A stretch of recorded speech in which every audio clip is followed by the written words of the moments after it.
My name is Jennifer, a 32-year-old professional. My husband Donnie is 30 and also employed. We got married 2 years ago.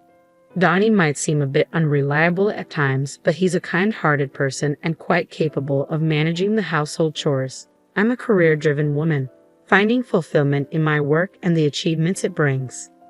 I work in the New York metropolitan area, a place where hard work is recognized and rewarded. However, the possibility of relocations looms and there is no established policy for maternity or parental leave. Many female employees tend to resign upon marriage or starting a family. Initially, I also preferred my career over domestic life and had no plans of getting married. When Donnie proposed, expressing his desire to marry me, I initially turned him down. I love my job, I said. I'm a section chief now, but I want to climb higher. I can't picture settling down or having kids.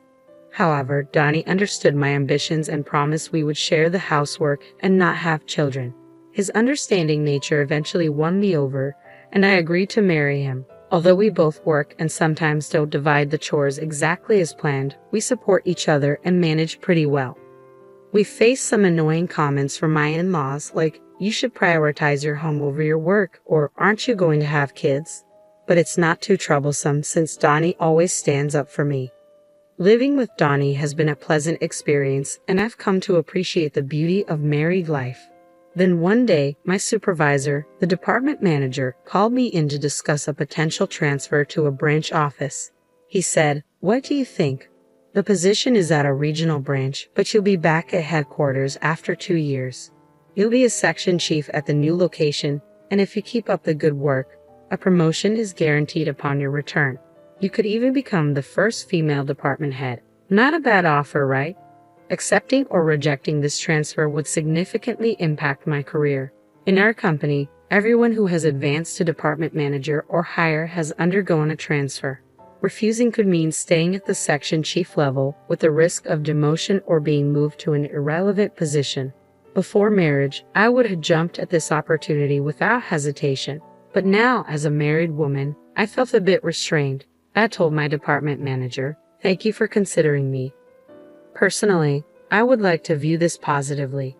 However, since it involves a transfer, I need to discuss it with my husband. Could I get back to you after that?"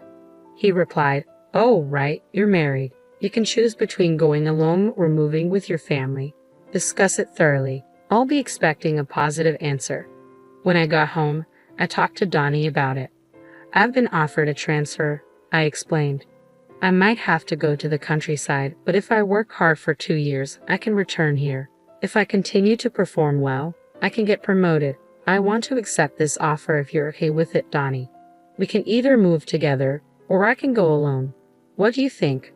Donnie seemed surprised at first, but after some thought, he said, "Your dream can come true if you accept this transfer, right, Jennifer? I can't move with you because of my job here, but don't worry about me. Go for it." With Donnie's encouragement, I informed the company that I would be moving alone for the transfer and began negotiating the terms and conditions. The company agreed to cover my relocation expenses. Additionally, they offered to treat my commute days home from the remote location as on-duty time and provided a decent benefits package. These factors convinced me to accept the transfer to the branch office. After receiving the official transfer order, I made the decision to relocate to the countryside. I found out I could rent a company apartment at a reasonable price, so that's where I opted to live. On the day of the move, the movers had already transported my belongings, and my husband came to see me off at the station. "Thanks for seeing me off. I'll keep in touch regularly and try to come home as often as I can." "Yeah, I'll be waiting. Just because you're working remotely, don't overdo it." "Same goes for you. It's time to go. Take care." "Okay, I'm heading out." And so, my journey as a remote employee began. I had initially planned to return home during extended holidays and quieter periods, but trouble soon arose at the branch office shortly after my transfer. I can't take orders from a woman. I don't trust someone who just appeared out of nowhere. I encountered resistance from the local employees who refused to acknowledge my authority. Baseless rumors circulated about me, my directives were ignored, and even my phone calls went unanswered. In the midst of this, a serious mistake occurred in a project that one of my subordinates had been overseeing, deliberately excluding me from the process. The subordinate responsible was visibly shaken. Naturally, as their supervisor, I took full responsibility. I found myself consumed with rectifying the issue, offering apologies, not only to regain lost ground, but also to mend relations with my team. Witnessing my challenges, my supervisor offered some guidance. I've been through a transfer myself, so I understand what you're going through. It might feel unjust, but you can't simply impose your authority here. Effective communication, empathy, and building relationships laterally are key. Taking my supervisor's words to heart, I focus on forging horizontal connections by spending more time with everyone at the branch.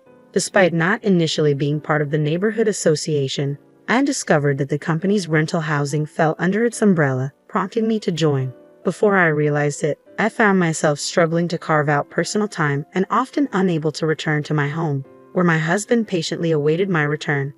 I kept in touch with my husband, but after a few months of remote work, it became increasingly difficult to reach him at night via phone or text. "I'm stuck at the office late every day, it's chaos," he'd explain. Exhausted, I often found myself drifting off to sleep. His explanations seemed plausible, and amidst my own busy schedule, I didn't think much of it, focusing my energy on my work, even during a rare slow period when I decided to return to our home in New York on short notice. I couldn't reach him. So, I abruptly left my remote location and headed home. Upon opening the door, a strange feeling enveloped me. A woman I didn't recognize dashed to greet me, saying, "Justin, welcome back. If only I'd known you were coming home early, I would have prepared." The woman and I stood frozen, staring at each other in disbelief. Eventually, she broke the silence. "May I ask who you are? And who might you be?" "This is my home," I replied firmly. "There must be some misunderstanding. I live in this house," she insisted. After a feeble exchange of arguments, we decided to step outside to verify the house number. To my astonishment, the nameplate displayed the custom one I had ordered. "The key fits, and the nameplate is correct. This is my house. I'm going in," I declared. "Wait, what are you doing?" "Stop," she protested. Ignoring her protests, I pushed past and entered the house. Once inside, I immediately noticed the drastic changes. New curtains, different furniture, a complete overhaul of the interiors. In the living room, a framed photo captured my husband and the woman at a theme park. The kitchen held mugs unfamiliar to me, while the bathroom revealed strange toothbrushes and skincare products. Even the shower boasted women's shampoo and conditioner. As I inspected further, the bed linen sported a design I didn't recognize, and the wardrobe held only the woman's clothes, with none of mine in sight. My husband's belongings were tucked away in a room at the back of the house, as if the woman had seamlessly moved in and taken over while I stood there in shock. I swung the front door open. "I'm back. Lola, did you invite a friend over?" I asked. "Justin, thank goodness you're here. This woman just walked in like she owns the place," Lola exclaimed. The man the woman referred to as Justin was undoubtedly my husband. Catching sight of me, he looked taken aback. "What are you doing here?" he asked. "Donnie, since when did you go by Justin? Can you explain what's happening?" I confronted him. "What are you talking about? This is Justin, isn't it, Justin?" he replied hesitantly. "Well, you see, caught between us, my husband appeared flustered. "Lola, this man's real name is Donnie. Isn't that what's on your driver's license?" "And I'm Donnie's wife, Jennifer," I interjected. "That's not true. He told me he was divorced," Lola retorted. "Donnie, you need to explain everything clearly," I demanded. "Jennifer, you were hardly ever home, and I felt lonely. So I thought I'd give a dating app a try and met Lola," Donnie confessed. "I see. So Justin is your alias on the dating app?" I inquired. "No, it's not like that. I was worried about using my real name, so I used a fake one. But I kept my last name," Donnie explained. "And why lie about being divorced?" In Lola's dating app profile, she mentioned, "I've only ever attended all-girls schools and have never dated a man before. Looking for someone who's willing to be serious about a relationship with the goal of marriage." It really struck a chord with me, so I fibbed about being divorced to win Lola over, and we ended up moving in together. "Why on earth would you do that?" I exclaimed in disbelief. At that moment, my husband launched into a defense of his actions. "It's because you're always away for work. It's only natural for a man to crave companionship. We've been leading separate lives due to your demanding job and the overtime and weekend shifts. I just wanted a cozy home where my wife would be waiting for me with dinner ready," he explained defiantly. I was stunned by his confession, realizing that my perception of his supportiveness towards my career might have been misguided. But that doesn't excuse what you did. Your actions were despicable. If you wanted to be with someone else, you should have had the decency to end our marriage first. Why didn't you do the right thing? I demanded. I cared for both of you. I never intended to leave either of you, my husband defended himself. After everything you've done, it was inevitable that I would find out when I returned. It's beyond belief that you thought you could deceive me. I shot back. Well, if you had kept your promise and returned home, none of this would have happened. Your absence pushed me to seek companionship elsewhere, he argued. What nonsense. I've explained to you how demanding my work has been, I retorted. Our argument escalated into a heated exchange, with the woman my husband had been involved with standing there, visibly shaken. She realized she had been deceived by a married man and dragged into his deceitful game. So it was all a lie? You've made a fool of me. I'm leaving right now, she declared, storming out. Lola, please, just hear me out, my husband pleaded as he attempted to halt the other woman, who was hastily packing her belongings. Don't you dare touch me with those deceitful hands of yours. I can't trust a single word that comes out of your mouth, she spat back, her voice laced with anger and betrayal. With a final curse directed at my husband, the other woman stormed out, heading for her parents' home. Fuming with anger and a desire for retribution, I resolved to punish my husband for his infidelity. Gathering evidence meticulously, I amassed a collection of proof to take back with me. Upon returning to my work assignment, I wasted no time in hiring a detective to uncover details about my husband's mistress. The investigation unearthed that she was the daughter of an executive at a company closely associated with my husband's business partner.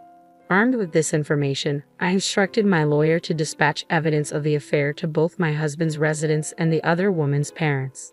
Upon receiving the incriminating documents, my husband vehemently protested, expressing his reluctance for a divorce. Unmoved by his pleas, I braced myself for a protracted legal battle, even considering the possibility of taking the matter to court. Unexpectedly, the other woman's family reached out to my lawyer, prompting us to arrange a meeting at their office. To my surprise, the other woman and her parents showed up, offering their sincerest apologies. We are deeply sorry.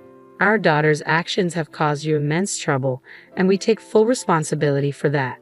She has always been sheltered and quite naive about the world. Despite our efforts to arrange a marriage for her with someone we deemed suitable, she longed for a more liberated love. She met your husband without our knowledge and, unfortunately, got carried away without truly understanding who he was. She mentioned meeting a divorced man on a dating app and expressed a desire to move in with him. Despite our pleas for her to cease contact with him, she refused to listen. She became so entangled in her fantasies that she ran away from home to be with him.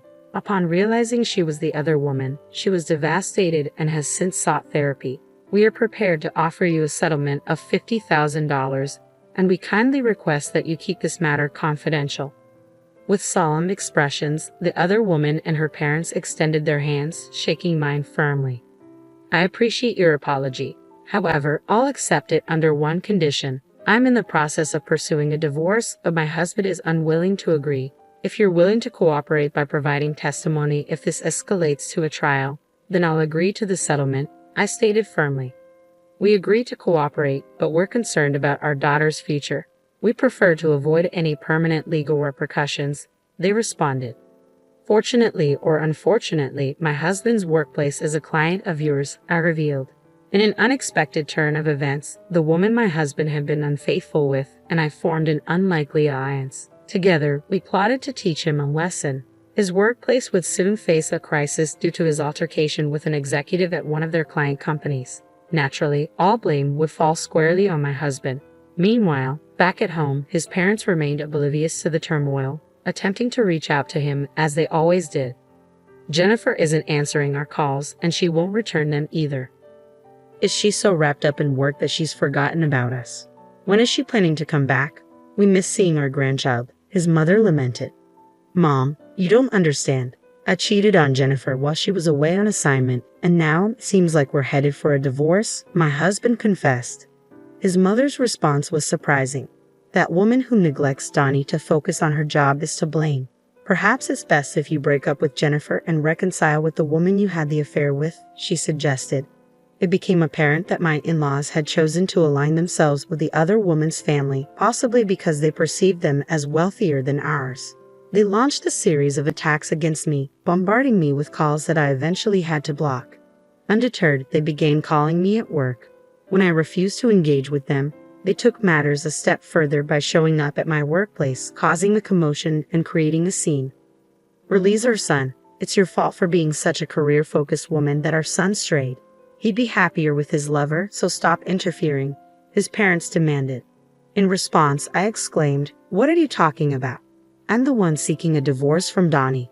He's the one resisting, and besides, the woman he cheated with has no interest in reconciling with him. He deceived the daughter of a business executive into a relationship, and they're rightfully upset. This is going to cause a lot of trouble." Upon realizing that their son had injured a significant client, my in-laws swiftly changed their tune and attempted to reconcile with me. "Oh dear, we had no idea it had escalated to this point. We must have misunderstood. We apologize. Our son has acted foolishly, but he's regretful. You'll forgive him, won't you, Jennifer?" they pleaded. "I must decline. You've just criticized me, and now you expect me to forgive you. Please leave," I asserted firmly. Refusing to budge, they persisted, prompting me to have them escorted out by security. Their disruptive behavior led my company to take legal action against them for obstructing business. Following these events, I finally received the compensation owed to me by my husband and proceeded with the divorce. Additionally, the other woman's family sought compensation for the breach of her chastity and the costs of her psychiatric treatment, with the repercussions of his actions tarnishing his reputation at work and the financial strain of hefty compensations. My husband found himself overwhelmed with debt. Unable to afford to resign, he found himself trapped in a difficult situation.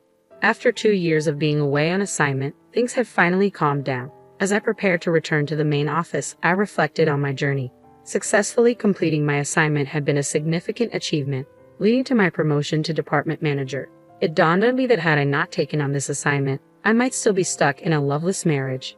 Yet deep down, I knew that a man like him would have strayed sooner or later, and conflict with his parents would have been inevitable. Through this experience, I've come to understand that I'm better suited for the demands of work rather than the complexities of family life. Now, I find myself immensely fulfilled and content.